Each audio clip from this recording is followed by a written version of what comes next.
Wote, my client, as you all know, has until very recently was the First Lady of Machakos County, which I would like to distinguish between being the wife of the governor, simply the First Lady playing the role as a First Lady. She might explain herself. So as you all are aware, that relationship has ended, and it ought to have ended in a manner that would not provide any more media coverage that is negative. Unfortunately, the relationship has continued in a manner that attracts not only your attention, should attract your attention, but raises all our concerns as persons who are concerned about the civil liberties of any person who walks out of a relationship. So Lilian has had a very trying time since she walked out of that relationship. She is distressed. She has done whatever she has tried to do to stop it. She has been to court. That has not stopped Dr. Alfred Mutua. She has gone to the police. That has not stopped Governor Mutua. She is now speaking out because she cannot hold back anymore. I ended my relationship with Alfred Mutua in early June this year. On repeated occasions, I've seen Alfred say that we are still friends, and our separation has been amicable. These are Mr. Mutua's usual theatrics and lies, as Alfred and I have not spoken since August 2021. On September 8, 2021, Mr. Mutua, accompanied by his police bodyguard, Martin Zingi, arrived at my apartment and took away a car that was fully registered in my name with a spare key that he had illegally obtained. Mr. Mutua fraudulently transferred the ownership of the car in the logbook into his name and thereafter sold the vehicle to a third party. I filed a case which is pending in court, so I'll not comment further on this. I wish to rather state that the purchaser should be on notice that I maintain ownership to the vehicle. I call for a criminal investigation into this serious criminal offense by Alfred Mutua. Along the same fraudulent conduct, Mr. Mutua recently and illegally transferred my shares in the Dash Enterprises, the hotel company, to his sister Anne Bandi Mutua. Again, a clear act of fraud. At no point did I execute a transfer of my shares or otherwise transfer my 1,800 shares, that is 45% shareholding in the company, to him, let alone his sister. My advocates have managed to trace the transaction documents from the company registry. Here are the documents. They are on the back. They are on the back of the presser.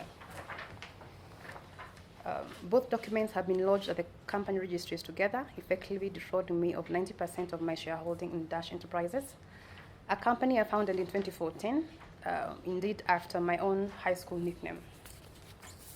I was called Rafting Dash in school, so you can ask everybody I went to school with. There's two documents which bear a stamp dated 12th and 13th August 2021 bear what resembles my signature, but not in original form. And clearly the signatures have been electronically superimposed.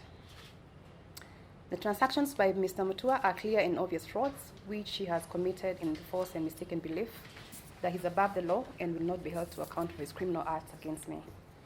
Mr. Mutua is reacting to our separation. Was indicated that I wanted to move on with my life, he thought otherwise. At a meeting at Windsor Golf and Country Club on September 22nd, in the company of our two mutual friends, and after two criminal incidents, I requested Alfred Mutua for mature and amicable separation and reminded him that after all, we were not married. Mr. Mutua angrily termed me as his enemy number one and threatened to crush me to ash, as he takes away everything I have and everything I own. Indeed, this has already started, as he has demanded through his lawyers that I refund any money he has ever given to me or made available for my use.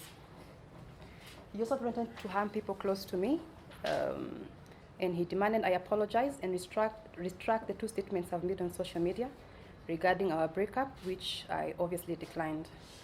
He stated that he had offers from people to kill persons close to me, and threatened that he will actually take up the offer to teach some people a lesson.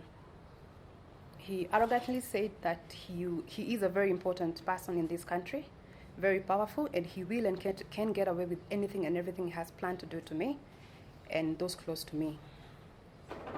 He added that his social media machinery is ready and waiting to finish me. I put that in bold, finish me and my friends completely. On October 7th, 2021, I filed a case in the High Court of Milimani, Nairobi, for a restraining order because I believe my life and those around me are in danger.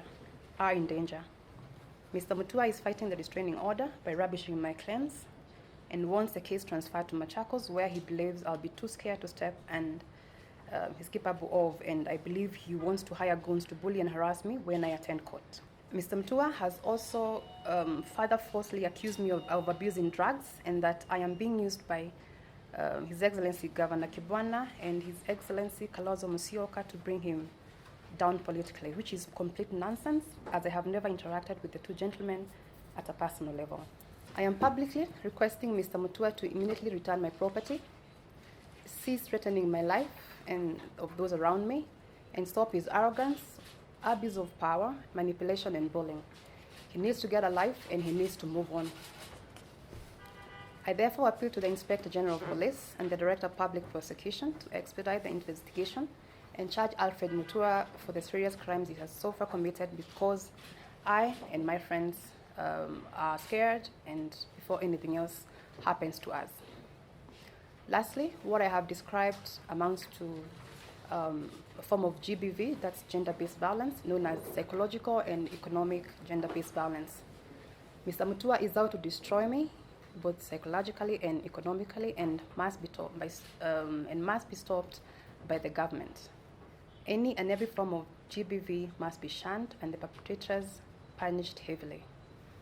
I now understand firsthand how and why many women continue to suffer in silence, and especially if their partners or former partners are in positions of power and influence. I urge all women to speak up against any form of violence by partners who feel entitled and partners who simply cannot take no for an answer. Thank you. You can all see what she's saying. Her signature is very faint on these transfer documents, and showing that somebody has electronically superimposed these signatures, whilst all other signatures are very bold.